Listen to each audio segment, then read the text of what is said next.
ఇప్పుడు అనవసర రాద్ధాంతం చేయడం, వృధా ప్రయాస అనేది మా ఉద్దేశం. ఆయనకి ప్రజలు 11 సీట్లు ఇచ్చారు. ఆయన పాత్ర ఆయన నిర్వహించాలి. అలాగే మాకు 19లో 23 సీట్లు ఇచ్చారు. మేము ఆ 23లో కొంతమంది పోయినా ఉన్న వాళ్ళతో చంద్రబాబు నాయుడు గారు టీం వర్క్ చేసి పార్టీని మళ్ళీ బలోపేతం చేసి అధికారంలోకి తెచ్చారు. అది ఈ వర్తమాన రాజకీయాన్ని కూడా అవలోకించుకోకుండా ఏదో అనవసరమైనటువంటి నిర్ణయాలు తీసుకుని సంచలనాలు సృష్టించాలనుకుంటే గతం గడిచిన కాలం, గతించిపోయిన కాలం, ఆ రోజును మళ్ళీ తిరిగి రావు అనేది చరిత్ర చెప్తున్నటువంటి సాక్ష్యం.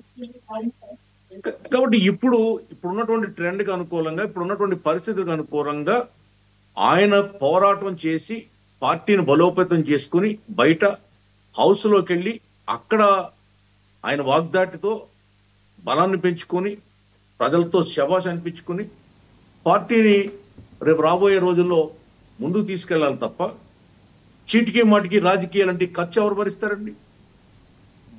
ఎవరు భరిస్తారు ఖర్చు? అది అక్కడ ఎంపీలు రాజీనామా చేస్తే, ఇక్కడ ఎమ్మెల్యేలు రాజీనామా చేస్తే ఈ భారం ప్రజల మీద పడదా?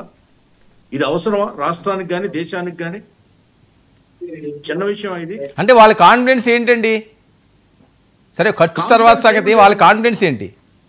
ఇప్పుడు సంచలనాలు సృష్టించాలని, తద్వారా రాష్ట్రంలో జరుగుతున్నటువంటి పరిపాలన, రాష్ట్రంలో ఉన్నటువంటి సానుకూల పరిస్థితులు, లేకపోతే ప్రభుత్వానికి వస్తున్నటువంటి పాజిటివ్ టాక్ అన్ని పక్కకు పోయి డైవర్ట్ అయ్యి ఆయన మీదే మీడియా అంతా ఫోకస్ పెట్టేలాగా ఆయన ఒక ఎర వేస్తున్నాడు రాజకీయాల్లో.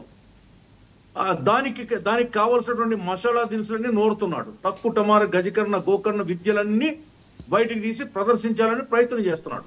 కానీ ఇప్పుడున్నటువంటి తరానికి అటువంటి విద్యలు సూట్ కావు.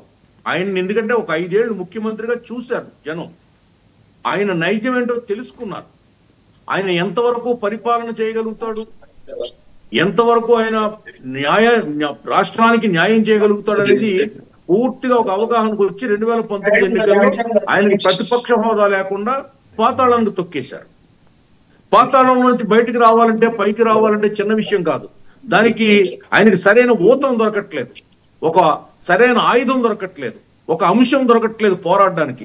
చిన్న అంశాలు పట్టుకుని దాన్ని భూతత్వంలో ఆ పత్రికల్లో ఛానల్లో చూపించి లబ్ధి పొందాలనుకుంటున్నారు. మళ్ళీ అక్కడ బూమరంగ్ అవుతున్నారు, భంగపాటు చెందుతున్నారు, బోర్లా పడుతున్నారు. ఇటువంటి హై జంపులు, లాంగ్ జంపులు రాజకీయాల్లో లాంగ్ టర్మ్ రాణించమండి. ఏదో తాత్కాలికమైనటువంటి ఉపశమనాన్ని ఇస్తాయేమో కానీ, ఊరటనిస్తాయేమో కానీ, నిత్యము లైవ్లెట్ లో ఉండేటట్టు చేస్తాయేమో కానీ, తెర మీద ఆడేటట్టు చేస్తాయేమో కానీ ఫలితాలు మాత్రం 0. ఫలితాలు రావు. దానికి ఎప్పుడు కూడా కన్స్ట్రక్టివ్ వర్క్ ఉండాలి, పాజిటివ్ దృక్పథం ఉండాలి. అప్పుడే రాజకీయాన్ని ప్రజలు, ఆ పార్టీని ప్రజలు